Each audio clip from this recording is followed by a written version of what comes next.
বিসমিল্লাহির রহমানির রহিম। হে সমস্ত জগতবাসী, আজ আমি আপনাদের সামনে এমনই কিছু আলোচনা নিয়ে আসলাম যে যদি কেউ বিশ্বাস করে গ্যারান্টেড, আল্লাহর কাছে সব কিছু গ্যারান্টি। আল্লাহর একটি আয়াত এই পৃথিবীর কেউ ফেলে দিতে পারবে না, আল্লাহর একটি সূরা এই পৃথিবীর কেউ ফেলে দিতে পারবে না। তবে সেই কথাটি হলো কি, যে এই পৃথিবীতে অনেক নারী লোক বঞ্চিত হয় পুরুষের কাছে, সমাজের কাছে, ফ্যামিলির কাছে। তো এই লাঞ্ছিত বঞ্চিত তারা কেন হচ্ছে? এই কারণেই হচ্ছে যে একে একে 3টে 4টে 5টে মেয়ে জন্ম দিল, কিন্তু একটা ছেলে হলো না। এখন দেখেন, কিছু নির্বোধ পুরুষ লোক আছে, এরা কিন্তু বোঝে যে নারীর গর্ভে যে সন্তান ভূমিষ্ঠ হবে, এখন তার ঘরে কেন মেয়ে সন্তান হলো, ছেলে সন্তান কেন হলো না? আরে বাবা, নারী লোক যদি জমিন হয়ে থাকে আর পুরুষ লোক যদি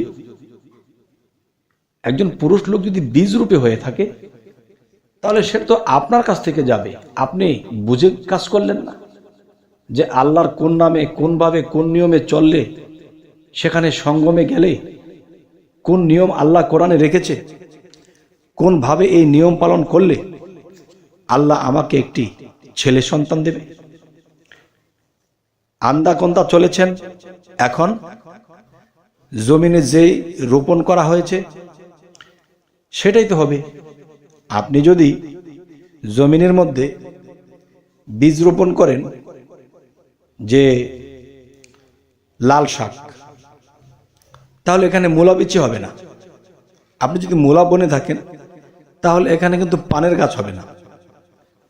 আপনি যেটা বনেছেন সেটাই হবে। তাই আমি বলবো যে এখানে একটু গভীরতম, যে কেউ যদি বলে যে আমি জন্মদাতা, আপনি যদি জন্মদাতা হয়ে থাকেন, তাহলে জন্মটা তো আপনি দিয়েছেন।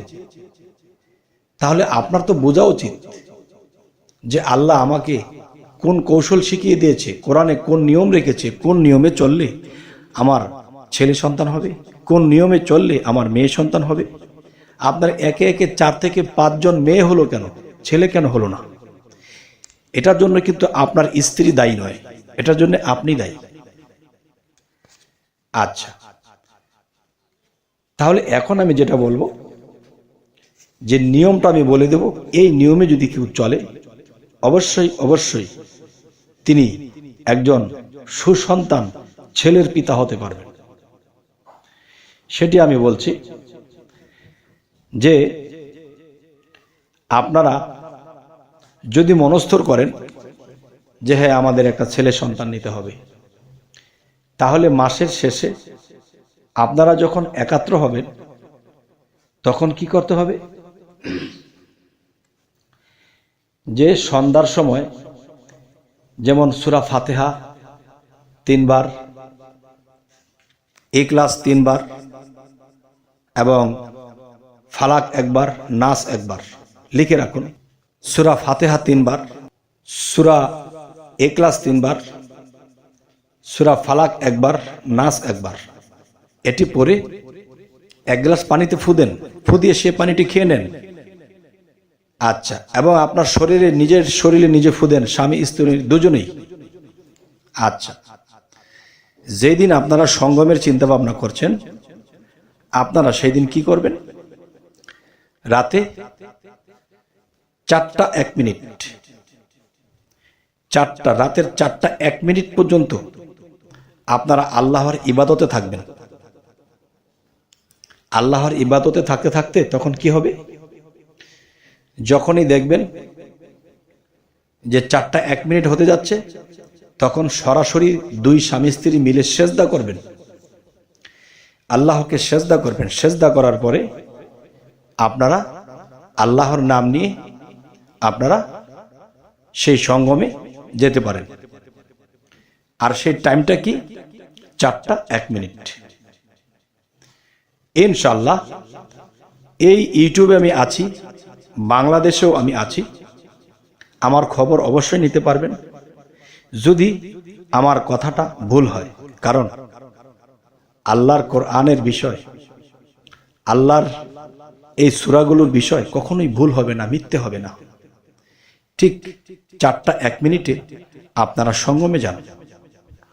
ইনশাআল্লাহ আপনাদের ঘরে বছর ঘুরতে ঘুরতে একটি ফুটফুটে সুসন্তান হবে এবং সেই সন্তানটি হবে ছেলে সন্তান ইনশাআল্লাহ।